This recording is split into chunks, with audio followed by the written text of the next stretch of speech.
अम्बेडकर अम्बेडकर अम्बेडकर अम्बेडकर अम्बेडकर अम्बेडकर। मैं तो कहता हूँ Narendra Modi is an international liar. तो ये नरेंद्र मोदी जी देश के प्रधानमंत्री बने हैं तो बाबा साहेब भीमराव अम्बेडकर के संविधान से बने। आप बताओ कि शाम को शादी हुई चोचकपुर, तुम बच्चे रहे होगे।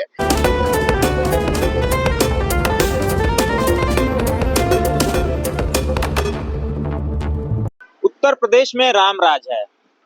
वही उत्तर प्रदेश जहां आए दिन कोई न कोई बयान लेकर के सियासत मची रहती है, बवाल मचा रहता है। अभी हाल ही में आपने देखा होगा कि सदन के अंदर देश के गृह मंत्री अमित शाह एक बयान देते हैं कि कुछ दिनों में एक फैशन आएगा, फैशन होगा अम्बेडकर अम्बेडकर अम्बेडकर। वो कहते हैं कि जितना ये पिछड़े, दलित या देश के लोग, नौजवान जितना अम्बेडकर अम्बेडकर करते हैं, उतना अगर भगवान का नाम लेते तो सातों जन्म में स्वर्ग की प्राप्ति होती, सातों जन्म से मुक्त हो जाते। तमाम चीजें कहते हैं।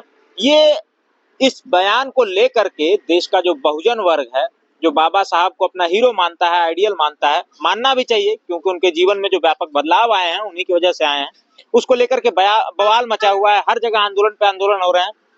देश के कई प्रदेशों की विधानसभाओं में लेकर के बवाल है, विरोध प्रदर्शन किया जा रहा है। अमित शाह पे दबाव बनाने की कोशिश की जा रही है कि अमित शाह सामने आए और देश से माफी मांगे। बातचीत करने के लिए इसी विषय पे हमारे साथ हैं बहुजनों के पैरोकार, बहुजनों के सबसे बड़े वकील लौटराम निषाद जी।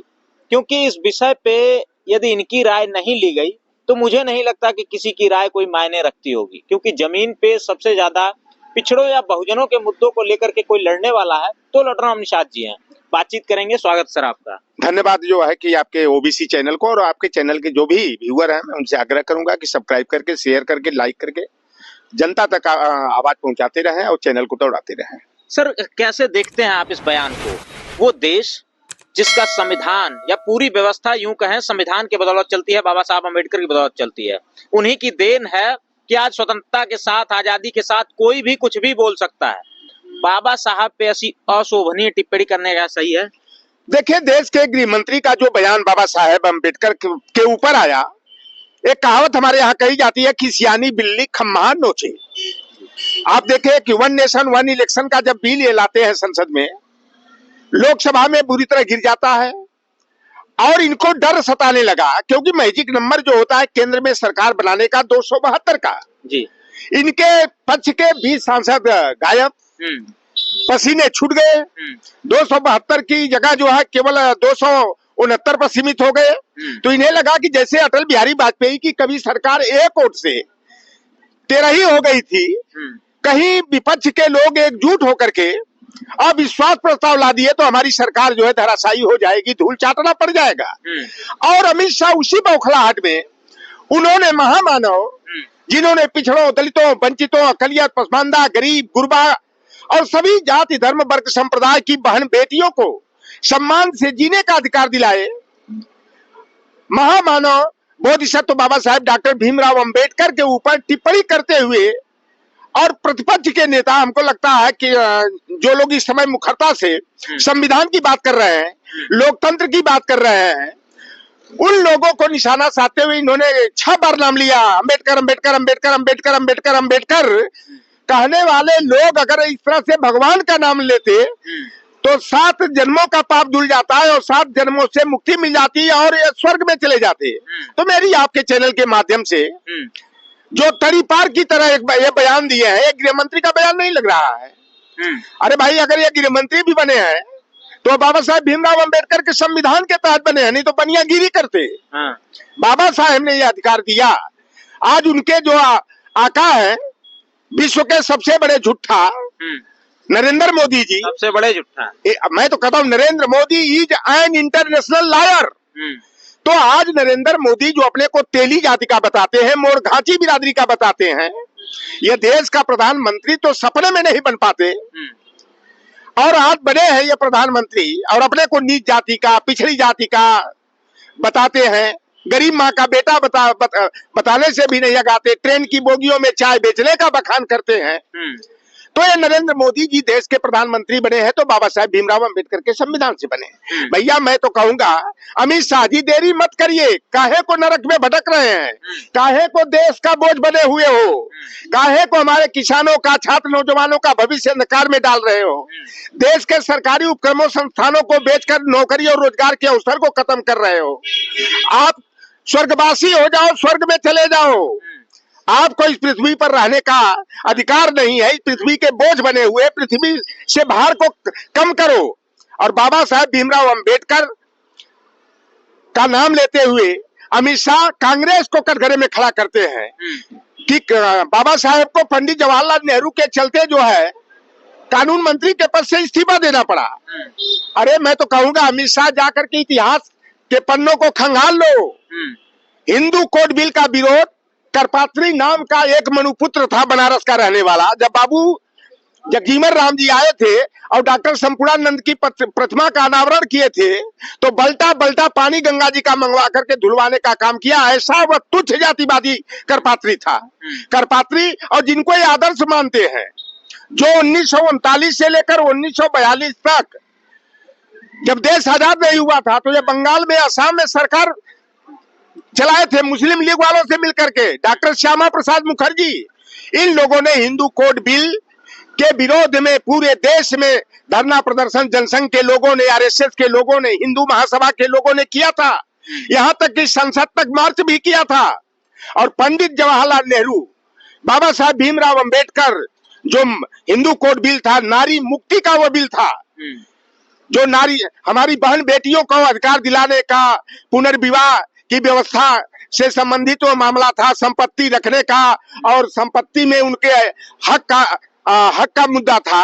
और ये भारतीय जनता पार्टी आज जो है, इनके पूर्वज विरोध कर रहे थे, हिंदू महासभा वाले, जनसंघ वाले, आरएसएस वाले। और 1952 का जो चुनाव हुआ पहला देश की आजादी के बाद, तो एक तरफ जो है कि हिंदू कोड बिल के विरोध का मुद्दा बना करके जो है जनसंघ वाले लड़े, हिंदू महासभा वाले लड़े, और दूसरी तरफ हिंदू कोड बिल पास करने का संकल्प लेकर पंडित जवाहरलाल नेहरू और अंबेडकर जी चुनाव लड़े। ये अंबेडकर जी को तो चुनाव हराने में सफल हो गए बेईमान, लेकिन नेहरू जी के खिलाफ एक बहुत बड़े चर्चित जो है मनुपुत्र को चुनाव लड़ाया गया फूलपुर से, लेकिन नेहरू जी ने उसको धूल चटा दिया। और 1952 में जब कांग्रेस की सरकार बनी, प्रचंड बहुमत की सरकार बनी, हिंदू महासभा को 3 सीटें मिली थी, जनसंघ को 4 सीटें उस समय संभवतः मिली थी। और पंडित जवाहरलाल नेहरू, संविधान निर्माता बोधिसत्व बाबा साहेब डॉक्टर भीमराव अंबेडकर के सुझाव को ध्यान में रखते हुए एक बार में तो नहीं, उसको 3 बार में हिंदू कोड बिल को पास करके हमारे हिंदू समाज की महिलाओं को के मुक्तिदाता बने बाबा साहेब भीमराव अंबेडकर और पंडित जवाहरलाल नेहरू। तो सभी धर्म वर्ग की महिलाओं के लिए था ना। देखिए, हिंदू कोड बिल था जो हिंदू धर्म में जब कोई महिला पहले विधवा हो जाती थी, पता लगा शाम को सिंदूर पड़ा मांग में, और सुबह कोई दुर्घटना हो गई, उसका हस्बैंड वारा न्यारा हो गया, तो उसकी शादी नहीं होती थी, वह घूट घूट करके जीती थी। कभी घरेलू हिंसा की शिकार होती थी, कभी वह हम लोगों में तो पहले चला आ रहा था, हमारे में तो पुनर्विवाह की व्यवस्था, हमारी जो शूद्र वर्ण की जातियां हैं, इनमें तो हम लोग हिंदू धर्म की जो विडंबना है, जो कुरीतियां रही है, रूढ़ियां रही हैं, हम लोग उससे बहुत पहले मुक्त हो गए थे। हम लोगों में सती प्रथा नहीं होता था, हम लोगों में विधवा पुनर्विवाह की व्यवस्था थी। और मैं आपको बता दूं, आप बताओ कि शाम को शादी हुई चोचकपुर में, तुम बच्चे रहे होगे, चोचकपुर में जो है बारात लौट रही थी, दुल्हा गंगा जी में डूब के मर गया, नाव डूब गई। वो दुल्हन बेचारी का बताओ अब क्या करेगी। अब उसकी जिंदगी भर, वो 18 साल की, 20 साल की, 19 साल की वह लड़की बताओ जीवन भर जो है वैधव्य जीवन बिताएगी, उसके ऊपर क्या गुजरती होगी। मैं एक बार जब मैं बनारस में पढ़ता था, समाज शास्त्र और समाज कार्य हमारा विषय था, सोशियोलॉजी और सोशल वर्क है।